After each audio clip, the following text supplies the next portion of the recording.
juste avant, j'aimerais qu'on se rende à Kiev, retrouver Monsieur Jackie Clairbeau. Il est retraité, il est français, il vit là-bas sur place. Bonjour monsieur, merci d'être avec nous. On évoque en ce moment même des combats au nord de la ville. Est-ce que vous avez entendu des détonations? Qu'est-ce que vous avez pu constater?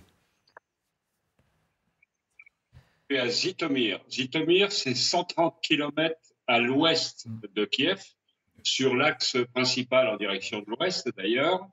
Ici, tout est calme, mais par contre, ce que l'on entend à la télévision, c'est que les combats font rage à Kiev. Il y a des moments où à la télévision, on repasse en boucle les images d'hier et on a de moins en moins d'interventions de journalistes en direct. Ça veut dire que ça va pas bien à Kiev.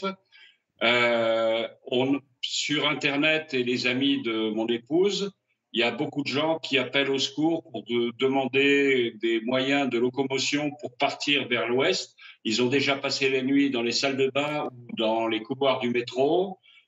Et ben voilà, c'est une situation très dure.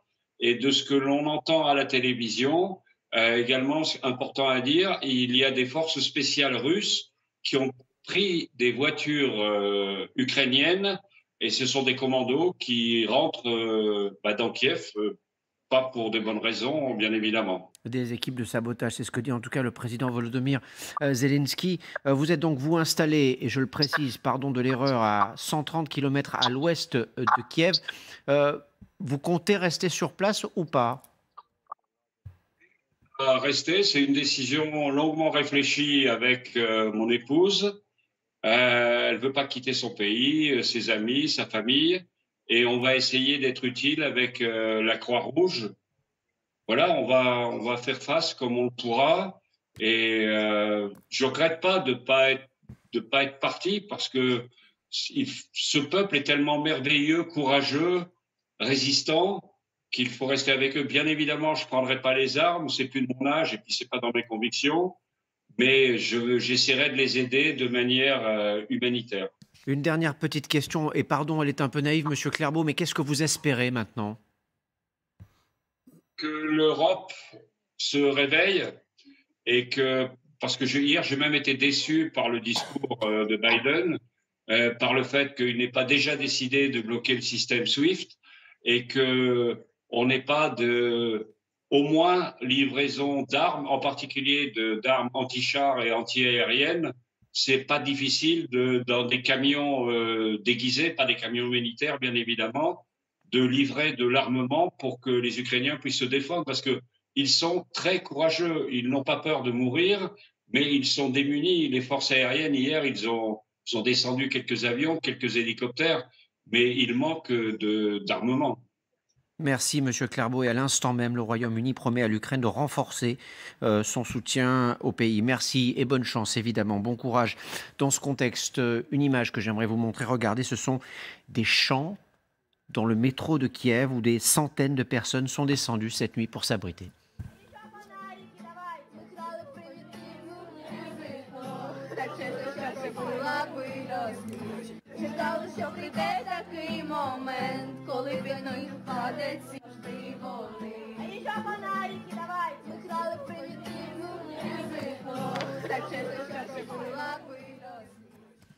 Voilà, en attendant un gars dans le métro cette nuit à Kiev, selon un rapport du renseignement américain, ce conflit pourrait provoquer la mort de 25 000 à 50 000 civils, de 5 000 à 25 000 soldats ukrainiens, de 3 000 à 10 000 soldats russes. Ça, ce sont des projections du renseignement américain. Pour l'instant, nous n'en sommes pas là. Nous le verrons avec vous tout à l'heure, Catherine.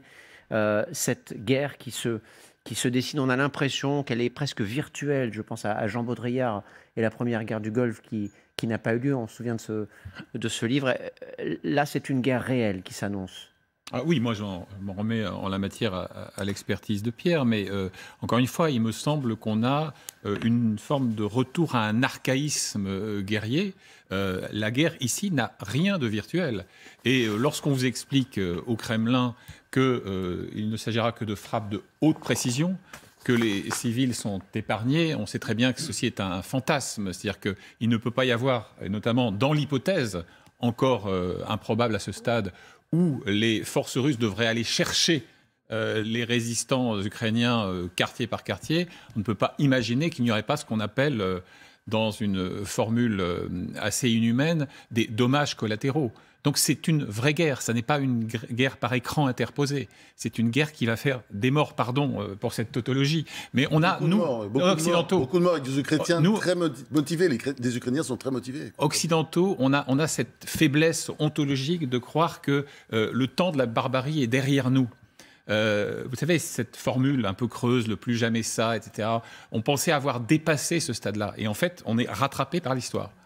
Anthony Gisbert. Ouais, il y a une question que je voudrais poser, parce que moi, je ne suis pas du tout un spécialiste des questions de défense, j'aimerais bien, mais dans cette affaire, l'Occident, enfin l'Europe et les États-Unis ont été lamentables. Hein, c'est-à-dire que, voilà, on regarde, on est des spectateurs engagés. Mais qu'est-ce qu'on pourrait faire? Est-ce qu'il y a quelque chose qui pourrait être fait? Alors, à mon sens, les sanctions, sur le plan militaire, personne, aucun pays européen ni de l'OTAN ne veut mettre des soldats au sol. Et déjà, s'il y a des forces spéciales françaises pour exfiltrer le président Zelensky et ses proches, ce sera une opération de nuit, avec un premier transit le plus loin possible des zones de combat. On a vu qu'il y a encore des zones qui sont à peu près préservées, de façon à ce qu'il n'y ait pas contact entre des soldats d'une puissance nucléaire, la France, avec des soldats russes qui appartiennent à une puissance nucléaire, la Russie. Donc c'est ça le blocage. Alors depuis maintenant plusieurs années, les Américains notamment ont fourni de l'armement à l'armée ukrainienne, notamment des missiles anti-chars. Ce qui a permis à Poutine d'expliquer que des missiles menaçaient son territoire. Le missile nucléaire, même. Le missile anti-char, c'est 1500 mètres de portée. Oui. Alors que Poutine a placé tout autour du pays des missiles qui peuvent emporter des têtes conventionnelles ou nucléaires qui ont des portées de 2700 km. Voilà, et on va continuer à parler de tout ça évidemment dans un tout petit instant. Un dernier mot pour vous dire, sur cette demi-heure évidemment, que des combats sont actuellement en cours dans le nord de Kiev dans un petit instant. Donc on va revenir sur les sanctions que vous évoquiez il y a un instant, mais aussi sur le rôle d'Emmanuel Macron. Le chef de l'État doit notamment rencontrer François Hollande et Nicolas Sarkozy en toute fin